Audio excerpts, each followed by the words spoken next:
Hello viewers, today we are working on this BMW E91. I decided to show you quickly how I'm changing the valve stem seals on this BMW N46. I'm going to show you what have I done to gain access to the valve stem seals.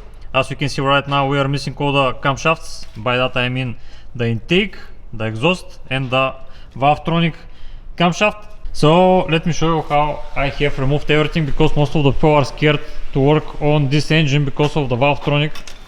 So this is everything that I have removed on the intake side. So this is the intake camshaft, and I have attached with the zip ties the camshaft system. Yes, this is the tubes for the spark plugs, which you need to change the O-rings here, and actually there is O-ring here also, but I haven't removed them yet. So if I rotate it, so give me a second guys, this is how I have attached zip ties everywhere, so to be sure that the rocker arms on the valvetronic are not going to fall down, because if they fall down you're going to have some hard time after that assembling back everything. You're going to need a little bit more special tools for this, but this is, let's go, bypassing all this stuff by attaching the, let me zoom in a little bit.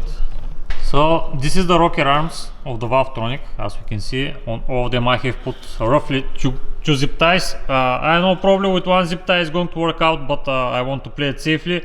That's why I have put two zip ties on every rocker arm, so to be sure that the rocker arm is not going to fall down. So I'll show you where I have.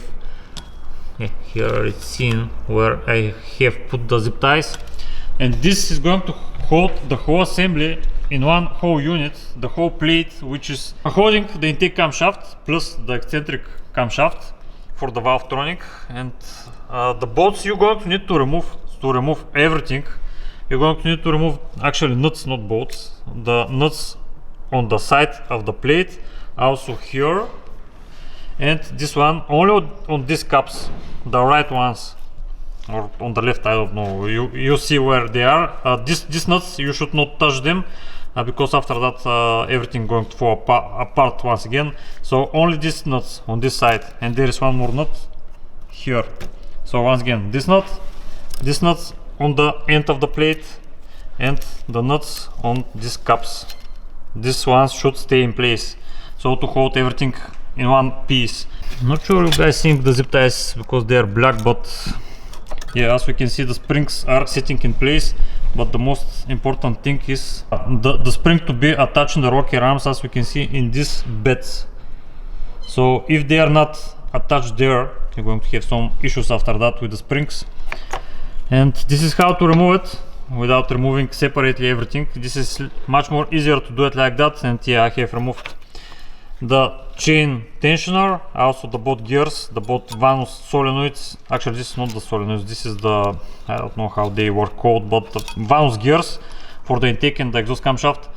This is the motor, and the exhaust camshaft is removed separately. The exhaust camshaft is removed on every engine. It's not big of a deal. The intake one is much more harder, and this is how I have put the chain. It's sitting like that and it's not going anywhere.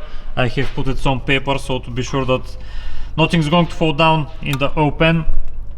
And now I'm going to show you how I remove one of the seals. I'm using this type of tool because actually I think this is the only tool you can use for doing this job while the engine is installed in the car, because the rear valves are almost impossible to be done.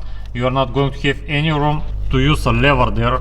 So this is the only tool I can figure out to do this job, and I'm going to show you why. I'm going to do now one valve. I'm going to do probably this one. Right now the piston is on top dead center, and I have worked the flywheel with some screwdriver. It's not going anywhere, so I'm going to use these holes, which I'm going to tighten up in the spark plug thread.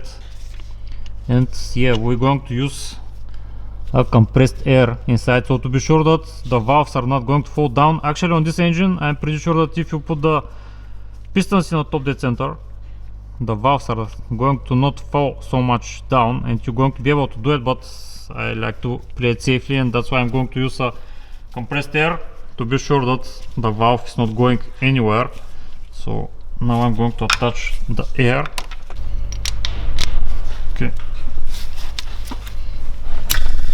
Okay, right now we have a compressed air inside the cylinder, and this is going to prevent the valves to fall down for sure. Also the piston is top dead center.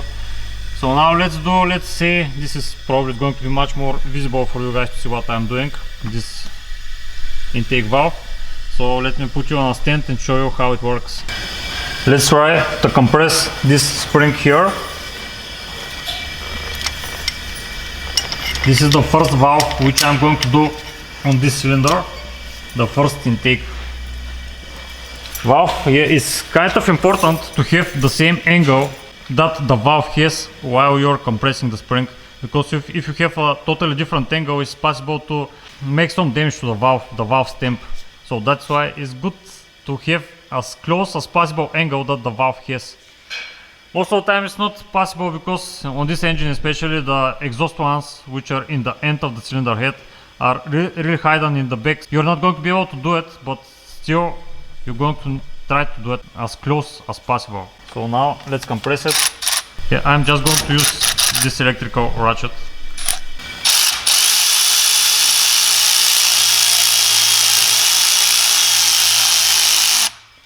Okay, like that. Right now the cones which are holding the spring should be free, so I'm going to take a magnet.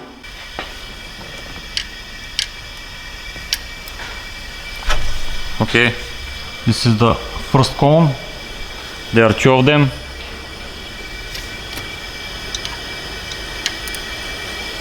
And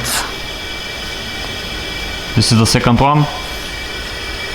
And now I'm going to release the spring, so to gain access to the valve stem seal.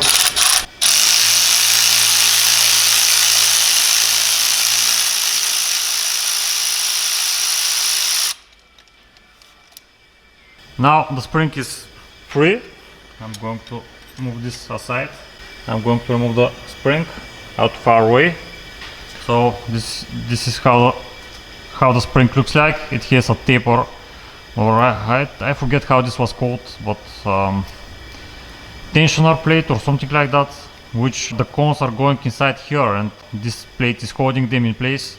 So I'm going to use this type of wires to take out the old valve stem seal. And these valve stem seals are kind of bad, and they are getting out of their places pretty easy. So this is how they look like. It's kind of dark, you cannot see it actually, but yeah, they are kind of bad. For sure they are really stiff, so it's going to reduce the oil consumption a lot with the new valve stem seals, I'm sure about it. So I'm just going to clean up a little bit the excessive oil. Like that should be fine. Now I'm going to take the new valve stem seal. So this is the new one. I'm just going to put a little bit silicone grease here and inside, so to be sure that it's going to go nice and evenly inside, and it's not going to cause any damage on the rubber part of it. And I'm going to put the same a little bit on the valve stem seal, like that. This type of valve stem seals are getting inside really easy. You just need to iron them really gentle, like that. And now I'm just going to use 15mm socket to push it all the way in.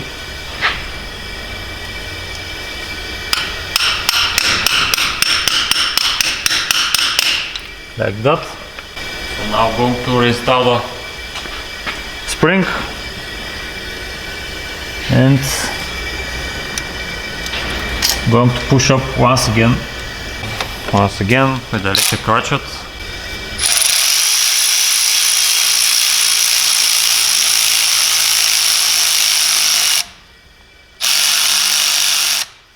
Okay, this should be enough.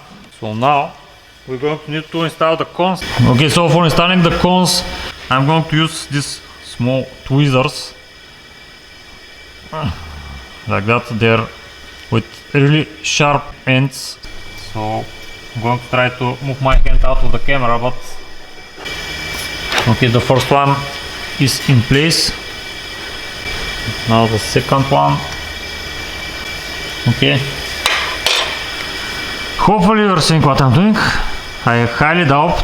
Now, after the installation of the both retainer cones, I'm going to reduce the pressure from the bracket, and this is going to be, and this valve is going to be ready. So let me show you.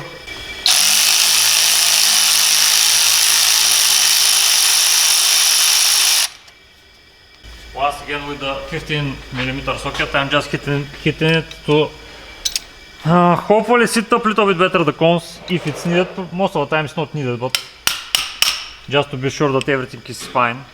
So this is the process of changing the seals. Yeah, this is one of the easiest ones. On the exhaust side it's much more harder once again, because you are not going to have so much room.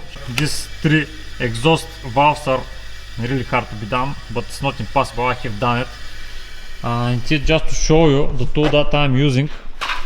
Yeah, actually here is the timing tool, which I'm planning to do a quick timing video, because I haven't removed all the chains and stuff.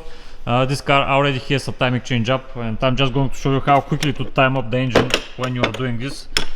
So this is the, how it was called, one main operational valve spring compressor kit. This is how it calls, and this is the item number for the guys which are thinking to buy it. So yeah, it's really cool tool. Now I'm going to continue with the rest. This is all the old ones. Let me just show you quickly the difference between an old and a new one. So where it was, yeah, here is one. Let me zoom in. This is one new, and let's see this. As we can see, the difference between the old and the new one is easily seen. So that's why this engine probably was burning around liter and a half on every 1000 kilometer. Probably it's going to be fixed after this repair. Hopefully the piston rings are okay, but we're going to see in the end of the day. So tomorrow I'm going to do a video about the timing of this engine. I'm just going to put the gears and going to show you how to time this N46 engine. It's kind of tricky, but it's not so hard if you have the proper tools. So okay guys, I'm going to leave it here. I'm going to continue with the last three valves which I need to do to change all the valve seals. Okay, so I decided to film in a daylight the valve tronic, because in the dark it's kind of hard to see what I have done. This is the idea: the zip ties through the rocker arm of the valve tronic on all of the 8 of them. So a lot of zip ties goes in this job, and yeah, pretty much this is it. This is how everything comes in one piece without needing to remove all the springs, which is the hardest part. And after that, of course, the installation of them. And actually, when we have removed the rocker arms, the main rocker arms and the hydraulic lifters, it turns out that we have how much? 5 bed of them. The other ones are okay, but this one, even when we have removed the oil out of them, they cannot retract as good as the other ones. Let me show you one good one. As we can see, it can easily retract inside. Take one more. Yeah, like this one. But these ones, these 5 of them, I cannot make them move so much. So yeah, we're going to change. Yeah, this one is almost completely stuck. I'm going to change 5 of them. The rest we're going to keep them, and yeah, just going to clean up the rocker arms, and I'm going to reinstall everything back. Yeah, this is all of the 16 valve seals. This is how they look like and how worn they are. I show you the difference between a new and old one. It was pretty obvious. Okay, just to quickly show you how the tool works. As we saw, we have tightened it up to the studs of the cylinder head, actually on the studs which the camshafts were held, and you can bend it by holding these things on the both sides. Oops. Okay, it's going to be kind of hard with one hand. So yeah, you can easily bend it as you would want to aim this attachment to the right angle of the valve stamp. So it's really easy tool to be used, especially on this engine, because I cannot figure out anything else that is going to make the job easier than this. And still it's not so easy even with this tool. On the last 3 valve springs, exhaust valve springs, I mean these 3 of them, they are actually these 3, they are really tight because of all the installation on the ECU side.